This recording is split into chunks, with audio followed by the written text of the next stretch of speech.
चलिए दोस्तों, स्वागत है आप सबका एक्सीलेंट कोचिंग ढोरका के इस यूट्यूब चैनल पर। आज हम लोग धमाकेदार ट्रिक देखेंगे जिसमें आपको जो उच्चारण स्थान पूछने वाले प्रश्नों में जो दिक्कत होता था वो अब नहीं रहने वाला है, क्योंकि क्लास 10 और 12 में पूछा जाता है कि बताइए न का उच्चारण स्थान क्या है, बताइए ढ का उच्चारण स्थान क्या है। तो आपने कोई प्रॉब्लम नहीं होने वाला है, यहाँ पर आपको पूरा डाउट क्लियर हो जाएगा, ट्रिक के साथ होगा। वीडियो अच्छा लगेगा प्लीज लाइक कीजिएगा, सब्सक्राइब कर दीजिएगा चैनल। पहले स्टार्ट करते हैं, पहले काम फिर। चलिए, सबसे पहले आपको थोड़ा बहुत नॉलेज होना चाहिए जो हमारे अंग जो है उसमें सबसे पहले स्टार्ट होता है कंठ, जो बाद में होता है। तो सबसे पहले बोलने का काम होता है कंठ से, ठीक है। कंठ एक लाइन से आगे की ओर बढ़ते हैं। कंठ, कंठ के बाद होता है तालु। तालु किसको कहते हैं? दांत से पीछे वाला जो हिस्सा जो ऊपर की ओर है, ये है ना, इसको बोला जाता है तालु। तालु से आगे होता है दांत, तालु से आगे होता है मूर्धा, यानी मूर्धा दांत से जस्ट पीछे वाला हिस्सा होता है। तालु से आगे वाला हिस्सा होता है मूर्धा, और दांत से पीछे वाला हिस्सा जो होता है वो होता है मूर्धा। ये दांत होता है, दांत तो समझते ही है। सबसे लास्ट में होता है ओष्ठ। नॉर्मल बात फिर से आप समझिए, सबसे पहले कंठ, कंठ के बाद तालु, जो ऊपर के ये जो है इसको कहते हैं तालु। तालु के बाद मूर्धा, मूर्धा के बाद दंत, दंत के बाद सबसे बाहर क्या है? ओष्ठ है। तो आप यहाँ पर देख लीजिए कि उसी सीरियल में मैंने यहाँ पर लिखा है सबसे पहले कंठ, उसके बाद तालु, तालु के बाद मूर्धा, मूर्धा के बाद दंत, दंत के बाद ओष्ठ। आपने यहाँ पर देखना जो है कंठ जो होता है कह, ये स्पर्श व्यंजन के उच्चारण का बात चल रहा है, ठीक है। स्पर्श व्यंजन को कितने होते हैं? टोटल 25 होते हैं। यहाँ पर देख लीजिए, अब स्पर्श व्यंजन के साथ साथ कुछ और वर्ण भी होते हैं जो इसी चीज से बोला जाता है। क से स्टार्ट करेंगे व्यंजन वाला से।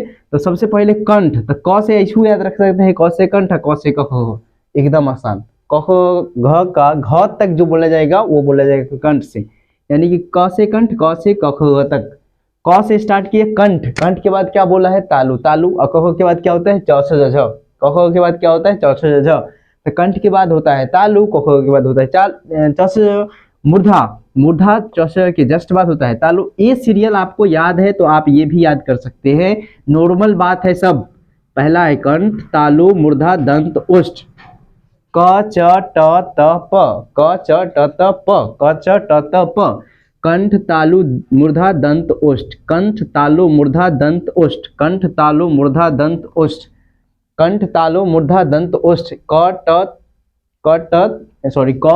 ट त प। ये आपको याद रखना है। ये याद रखना है कि लास्ट वाला जो हिस्सा होता है इसका, क ख ग घ अंग, अंग हो न हो, ये जो भी चीज है लास्ट का हिस्सा, ये नासिका से बोला जाता है, अर्थात नाक से बोला जाता है।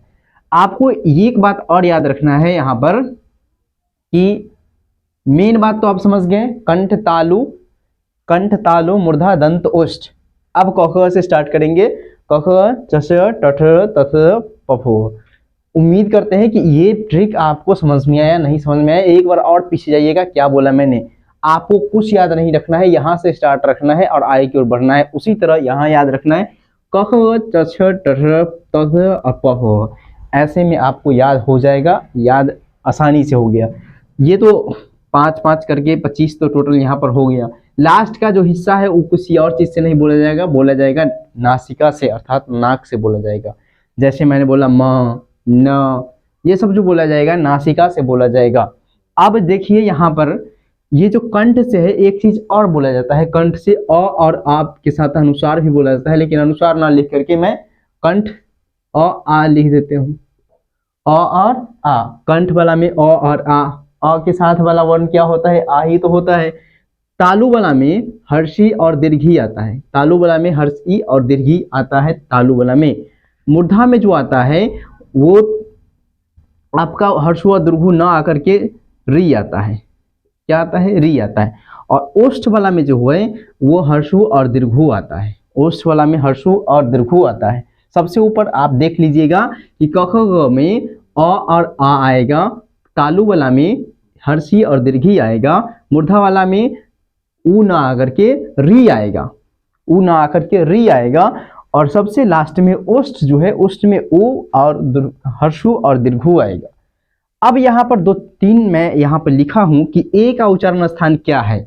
ए का उच्चारण स्थान क्या है? ए बना हुआ है अ जोड़ हर्षी से, अ जोड़ हर्षी से बना हुआ है ए, तो अब देखिए आप खुद बताइए कि अ किससे बोला गया है, कंठ से। अ किससे बोला गया है, कंठ से। तो यहाँ पर मैं लिखूंगा कंठ। और हर्षी किससे बोला गया है, हर्षी देखिए यहाँ पर तालु से बोला गया है। किससे बोला गया है, तालु। तो ये किसका कहानी हुआ, कंठ और तालु दोनों से बोला गया है, कंठ प्लस तालु। यानी कि अगर कोई पूछे, परीक्षा में आता है ये, अगर पूछे ए जो है किस चीज से बोला गया है, तो कंठ और तालु दोनों से, कंठ और तालु दोनों से। आई जो है किससे बोला गया है, तो ऐ भी बना हुआ है अ जोड़ दीर्घी से, अ जोड़ दीर्घी से, तो ये भी बोला जाएगा कंठ और तालु दोनों से। ऐ जो है अ जोड़ दीर्घी से बना है, और ये इस दोनों का जो उच्चारण स्थान है यही है, कंठ पहला का, दूसरा का तालु। यानी कि कंठ और तालु दोनों चीज से बोला जाएगा ऐ। और ओ जो है अ जोड़ हर्षु से बना हुआ है, अ जोड़ हर्षु से बना हुआ है ओ। तो हर्ष बताइए कि अ का उच्चारण स्थान कंठ और हर्षु का उच्चारण स्थान क्या है, ओष्ठ। यहाँ पर देख सकते हैं ओष्ठ। तो ये क्या हो जाएगा, कंठोष्ठ। क्या होगा, कंठोष्ठ। देख सकते हैं ओ का क्या होगा, कंठोष्ठ।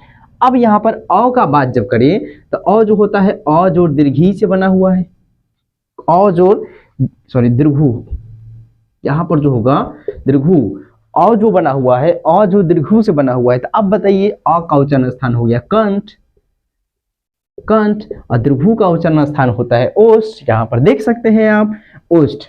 तो कंठोष्ठ इसका भी कहानी हो जाएगा, क्या होगा, कंठोष्ठ, कंठोष्ठ। तो उम्मीद करते हैं कि जो भी चीज मैंने बताया आपको पूरा क्रिस्टल और क्लियर हो चुका होगा। अच्छा लगा है वीडियो, एक बार लाइक बटन जरूर दबाइएगा और कमेंट जरूर कीजिएगा कि आपको वीडियो कैसा लगा है। और यदि समझ में ना आए, ऐसा तो हो ही नहीं सकता कि नहीं समझ में आए, लेकिन आपको नहीं समझ में आया तो फिर से एक वीडियो को दोबारा देख लीजिएगा। मैं गारंटीड कहता हूं कि आपको ये पूरा समझ में आ जाएगा। बाकी जो बच गया वर्ण उसके साथ मैं दूसरा वीडियो लेकर आऊंगा जिसमें आप देखिएगा।